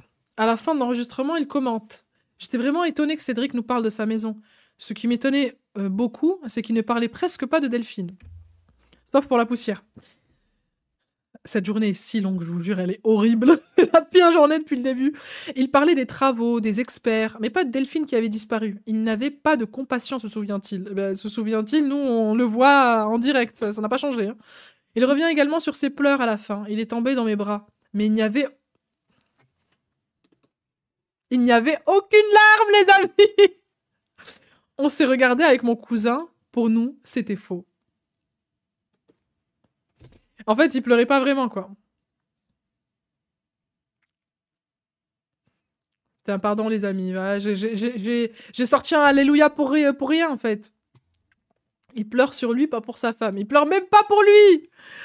Larme de crocodile. Il avait pas de larmes. Ah, il a essayé. Il a essayé. Tu vois, au moins, j'applaudis la tentative, tu vois. Le RP. Le RP Marie endeuillée. Je l'applaudis. Bon. Safia Akori, avocate de côté partie civile, relève. On est le 17 décembre, le lendemain de la disparition. Il parle énormément d'elle au passé alors qu'il y a encore des battus. Sa consoeur, Pauline Rongier, ajoute: le seul moment où il parle d'elle, c'est pour la critiquer. Il dit: elle ne faisait plus rien. Mais en fait, c'est limite, c'est suspicious en mode de toute façon, elle faisait plus rien, elle me sert plus à rien, donc je l'ai tuée. Enfin, c'est vrai, pour moi, c'est comme ça que je le traduis. Hein. Le seul moment où il parle d'elle, c'est pour la critiquer. Il dit: elle faisait plus rien 48 heures après la disparition, et même il se victimise un peu, déplore-t-elle. Oui, j'étais très étonnée, surtout quand on ne le voyait pas du tout comme ça. Pour nous, c'était Cédric qui prenait les décisions, souligne Davy à la barre. Mourad Batik demande à interroger Cédric Jubilard. La présidente refuse d'abord et, devant l'insistance de l'avocat, finit par accepter. L'accusé se lève dans son box. L'avocat constate: 33 heures après la disparition de votre femme, on est avec vous, presque en caméra embarquée, et on vous entend réagir à la disparition de votre femme. Vous parlez de travail, CDI, séparation, divorce, colocation hypothétique avec votre mère. Il affirme: sur cet audio en pourcentage, vous vous êtes intéressé à Delphine et sa disparition moins de 10% du temps. Alors qu'ils étaient là pour ça à la base. Mourad Batik estime que Cédric Jubilard a menti, car à l'audience ce matin, il affirmait avoir pensé à la piste religieuse pour justifier le départ de son épouse fin décembre. Et dans l'audio, il précise dès le 17 décembre que celle-ci priait à genoux sur le canapé. De vives tensions éclatent entre Mourad Batik et la défense, qui l'interrompt à plusieurs reprises. C'est insupportable, lance-t-il. Il termine ses questions traitant Cédric Jubilard de menteur. Alexandre Martin, du côté de sa défense, regrette que cet audio n'ait pas été retranscrit. On entend que vous posez des questions à Cédric Jubilard pour savoir ce qu'il a à répondre sur la disparition de sa femme. C'est normal qu'il vous réponde, déclare-t-il. On passe à la dernière audition de la journée. Celle de Lola, cousine germaine de Delphine, cheveux bruns, mi-longs, foulard rose, eau mauve. Elle relate plusieurs épisodes avec elle. Elle affirme qu'en 2018, lors d'une soirée passée ensemble, Delphine Jubilard aurait affirmé que son mari avait levé la main sur elle. Je dis « Comment ça ?» Elle ne répond pas. Je demande « Qu'est-ce que tu comptes faire ?» C'est là qu'elle me parle de divorce. Elle relate également une soirée loto passée chez elle avec plusieurs membres de la famille au cours de laquelle Cédric Jubilard aurait gueulé sur son fils Louis et lui aurait tiré les oreilles. Delphine Jubilard aurait tenté d'intervenir en vain. Après la disparition de Delphine Jubilard, elle affirme avoir demandé à son mari « Qu'est-ce que tu as fait de ma cousine ?» Il a baissé la tête et m'a répondu directement « Tu sais, ta cousine, je l'aime, je lui aurais rien fait. » Mais il ne m'a pas regardé dans les yeux, se souvient-elle. À la fin de sa déposition spontanée, elle s'emporte et affirme que Cédric Jubilard traitait son épouse de mauvaise infirmière qui ne foutait rien à la maison. Putain, mais c'est fou! Et l'insultait « Ferme ta gueule, connasse, salope ». Il n'y a pas de la rancune, peut-être de la haine, je ne sais. Il n'y a pas que de la rancune. Non, il y a de la rancune, peut-être de la haine, je ne sais pas, déclare-t-elle. Interrogée par la présidente, Lolita peine à se remémorer les dates des différents épisodes qu'elle décrit. Alexandre Martin, avocat de Cédric Jubilard, lui demande si elle se souvient de sa cousine, si elle voyait souvent sa cousine, pardon. La réponse de Lolita est sinueuse. Elle comprend qu'il y a des périodes de creux entre les deux femmes. Alexandre Martin note qu'elle ne savait pas que Delphine Jubilard portait des lentilles. Elle confirme qu'elle se voyait surtout le soir et qu'elle avait l'habitude de porter ses lunettes. L'avocat de la défense relève également qu'elle semblait ne pas savoir que Cédric Jubilard fumait du cannabis. « Vous êtes bien la seule », relève-t-il. Éclat de rire général du public en salle de retransmission.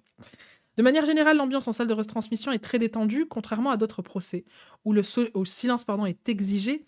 Le public laisse échapper ses réactions indignées, agacées ou amusées, selon les moments, comme nous quoi, selon les moments d'audience. Et comme entendu, la défense tente de fragiliser le témoignage de Lolita. Emmanuel Franck estime que celle-ci ne connaissait que très peu Delphine Jubilard, qu'elle ne se souvient d'aucune date. L'audience va bientôt s'achever. Je suspends ici ce live tweet pour écrire un compte-rendu de cette journée très dense. Oui, Juliette, très très dense, mais merci à toi pour France Info. Un grand merci pour votre suivi. Très bonne soirée à tous. Un grand merci à toi, Juliette Compion. Putain, ça a dû être tellement horrible à retranscrire. Maximum de GG, de cœur pour Juliette Compion. Juliette Compion. Ça s'écrit C-A-M-P-I-O-N, comme Campeon, parce que c'est la championne. Ah là là là là là. J'ai confiance en Mourad Bati qu'il va bien le cuisiner. Ben déjà là, il a pas lâché l'affaire, il a insisté pour pouvoir poser ses questions et sur le djihad de Delphine Jubilard. Les amis, franchement, c'était dense, c'était lourd, c'était horrible. Je vais pas vous le cacher. J'ai pas besoin d'une pause là. J'ai besoin de dormir. Très honnêtement. Franchement, ça devient dur pour moi d'écouter tout ça. Je pense que ça devient dur pour nous tous. Mais bon. Moi, je continue, vous inquiétez pas. Mais ça va être peut-être même de plus en plus dur et encore. Enfin, après, là, c'était la famille, en fait. C'est surtout ça qui, moi, personnellement, me touche au plus haut point. Les enfants aussi, ça me touche au plus haut point. Mais on n'a pas fini d'être agacés parce qu'il n'est pas encore passé à la barre, Cédric, en soi. Merci, Juliette. Si tu croises Cédric, fais-lui un petit croche-pied en passant.